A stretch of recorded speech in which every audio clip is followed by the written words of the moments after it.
வாங்க, வணக்கம். Welcome to Cookieswell channel.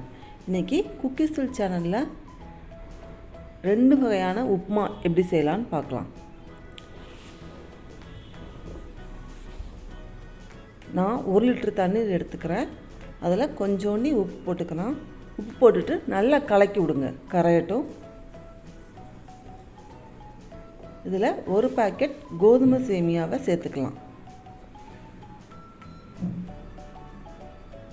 ஒரு 2 நிமிஷம் நல்லா ஊற வச்சுக்கலாம். ஊறினதுக்கப்புறம் தண்ணியெல்லாம் வடிகட்டிட்டு இட்லி பாத்திரத்தில் ஒரு 8 நிமிஷம் வேக வைக்கணும்.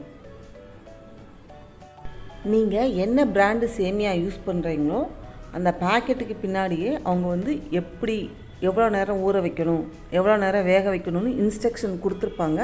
நீங்கள் அதை ஃபாலோ பண்ணிக்கோங்க.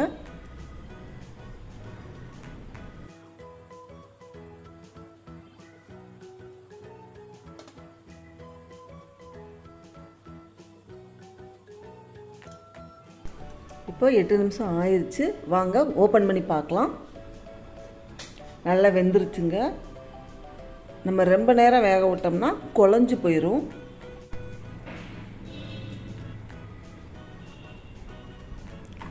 இதை நம்ம ஒரு தட்டில் தட்டிக்கலாம். தட்டிட்டு நல்லா ஆறுற வரைக்கும் அதை விட்டுறலாம். அப்போ தான் உதுத்து விடும்போது நல்லா உதிரி உதிரியாக வரும். நம்ம சூடாக இருக்கும் போதே உதுத்து விட்டோம்னா அது மசிஞ்சு போயிடும். அதனால் நல்லா ஆறட்டும். நான் கடாயில் 1 டேபிள் ஸ்பூன் எண்ணெய் ஊற்றிருக்கேன். எண்ணெய் நல்லா சூடாகட்டும். சூடானதுக்கப்புறம் 1 டீஸ்பூன் கடுகு சேர்த்துக்கலாம்.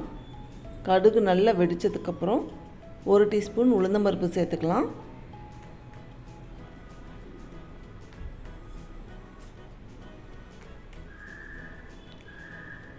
2 டீஸ்பூன் கடலைப்பருப்பு சேர்த்துக்கலாம். சேர்த்துக்கிட்டு எல்லாத்தையும் நல்லா வறுத்து விட்டுக்கிறேன். கடலைப்பருப்பு சேர்க்கும் போது உப்புமா நல்லாயிருக்கும். அங்கங்கே வாயில் கடிபடும் போது நல்லாயிருக்குங்க. அதனால தான் சேர்க்குறோம். ஒரு சின்ன பல்லாரி வெங்காயத்தை நறுக்கி வச்சுருக்கேன், அதையும் சேர்த்துக்கிறேன்.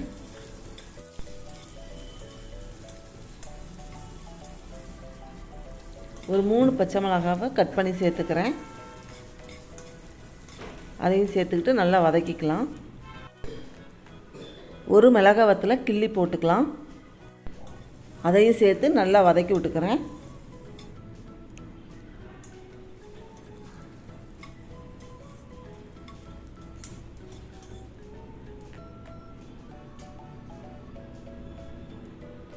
இப்போ நம்ம ஆறுன சேமியாவை கொஞ்சம் ஊற்றி வச்சுருக்கோம், அதை சேர்த்துக்கலாம்.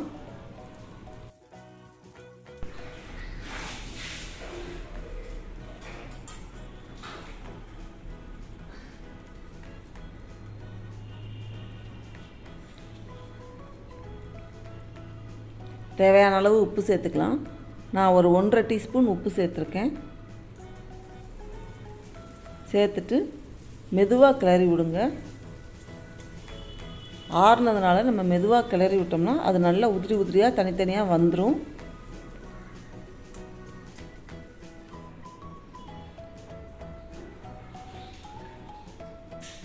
மெதுவாக பண்ணணும்.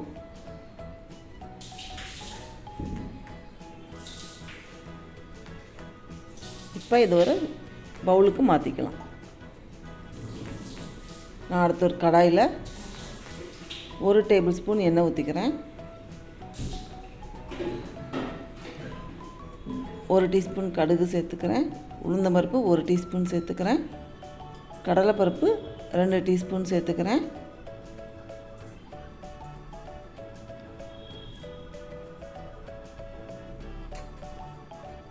கொஞ்சம் கருவேப்பிலை சேர்த்து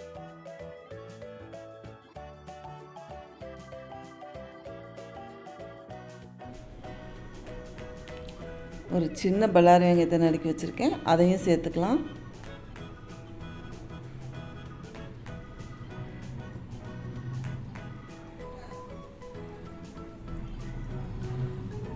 நாலு வரமிளகாயை கிள்ளி போட்டுக்கலாம். உங்களுக்கு வேணும்னா பச்சை மிளகாயும் சேர்த்துக்கலாம். நல்லா வதங்கிருச்சு.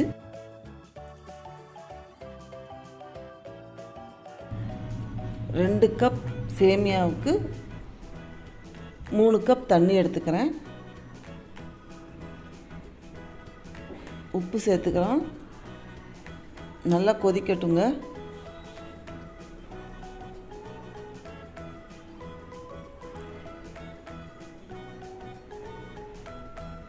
நல்லா கொதிச்சிருச்சு. இப்போ நம்ம சேமியா சேர்த்துக்கலாம்.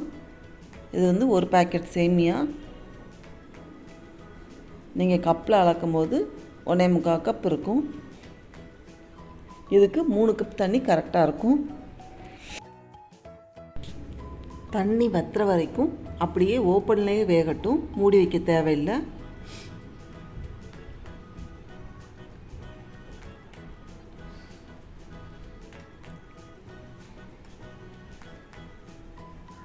லைட்டாக கிளறி விட்டுக்கலாம். இங்கே பாருங்கள், இப்போ தண்ணிலாம் வத்திருச்சு. நான் மூடி போட்டு ஒரு 2 நிமிஷம் வேக விட்டுக்கிறேன். 2 நிமிஷம் கழித்து பார்க்கலாம். பாருங்கள், தண்ணியெலாம் வற்றி கரெக்டாக வெந்திருக்கு.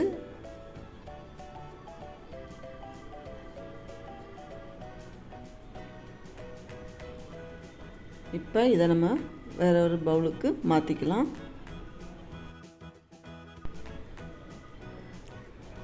ஈஸியாக 2 வகையான சேமியா உப்புமா ரெடி பண்ணியாச்சு. இந்த ரெசிப்பியை கண்டிப்பாக ட்ரை பண்ணி பாருங்கள். இந்த வீடியோ உங்களுக்கு பிடிச்சிருந்தா லைக் பண்ணுங்கள், ஷேர் பண்ணுங்கள், குக்கீஸ்வெல் சேனலுக்கு சப்ஸ்கிரைப் பண்ணுங்கள். மறக்காமல் பெல் ஐக்கானை கிளிக் பண்ணுங்கள். அப்போ தான் நான் போடுற வீடியோஸ் உங்களுக்கு உடனே வந்து சேரும். தேங்க்ஸ் ஃபார் வாட்சிங்.